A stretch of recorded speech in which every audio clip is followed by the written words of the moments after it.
Welcome to The Explainer. Today we're diving into one of the most famous stories ever told, but we're going to look at it through a lens that is, well, it's completely unexpected. So let's just start with a really provocative question. What if this epic tale we all know, the one about divine law, is actually a profound drama about collective trauma?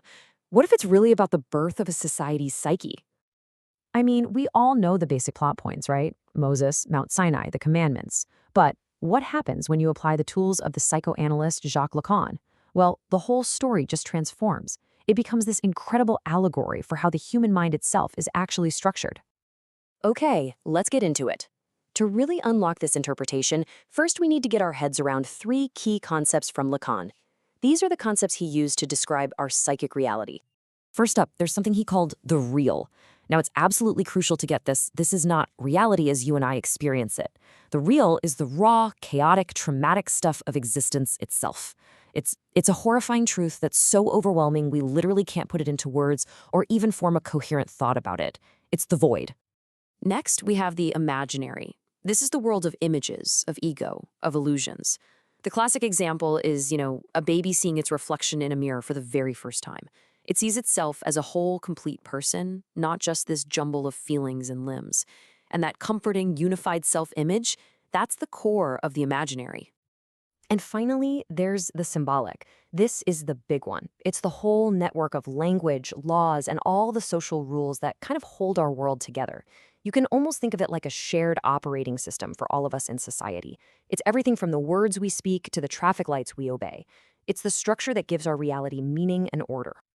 Seeing them laid out side by side like this really makes it click. The real is this chaotic truth we're constantly trying to get away from. So, to protect ourselves, we build the imaginary, our sense of self, like a personal shield. And then, as a group, we all build the symbolic, our laws, our culture, as a collective shield that makes living together even possible.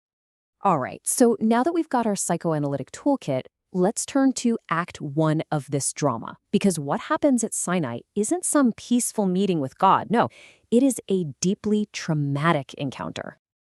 Just listen to the original text. It describes the scene of pure, unadulterated terror. This crazy, overwhelming event is what Lacan would call an eruption of the real. It's a direct, shattering encounter with something so far beyond human comprehension that it just threatens to completely tear them apart. And this is the perfect illustration. Those first tablets, inscribed by the finger of God, they are a physical piece of the real. It's the law in its absolute purest, most raw, indigestible form, delivered with zero human filter. So they're left alone, and they are completely terrified by what they've just experienced. So they panic. And what they do next, it's a textbook psychological defense mechanism. They build the golden calf. And right here, this is the crucial psychological move. They are literally fleeing from that terrifying, formless real, and they're taking shelter in the imaginary. They replace this unbearable divine presence with a comforting, tangible object, something they can see, something they can touch, and most importantly, something they can control. So the calf isn't just some idol. It's a psychological screen. It is a desperate attempt to put something, anything, between them and that horrifying reality they just witnessed. It makes the world feel safe and predictable and understandable again. Okay, so let's move to the climax. This is where it all comes to a head, and we see how this whole thing gets resolved. When Moses comes back down the mountain, what he does next is absolutely pivotal. He smashes the first tablets. And this isn't just a fit of rage, no way. It is a profound symbolic recognition that the pure, unfiltered law, the real, is psychologically unbearable for us. Humans we just can't handle it straight. And so a whole new process has to begin. This time, the law is mediated. It comes through a human, Moses, who carves the stones himself. The divine law gets integrated into the human, symbolic order. It gets translated into a form that society can actually understand and, live with. So if you map it out, you can see the entire psychological journey, right? You have this traumatic encounter with the real, which leads to an escape into the imaginary, which finally gets resolved with the creation of a stable, functioning symbolic order. It's a perfect little drama.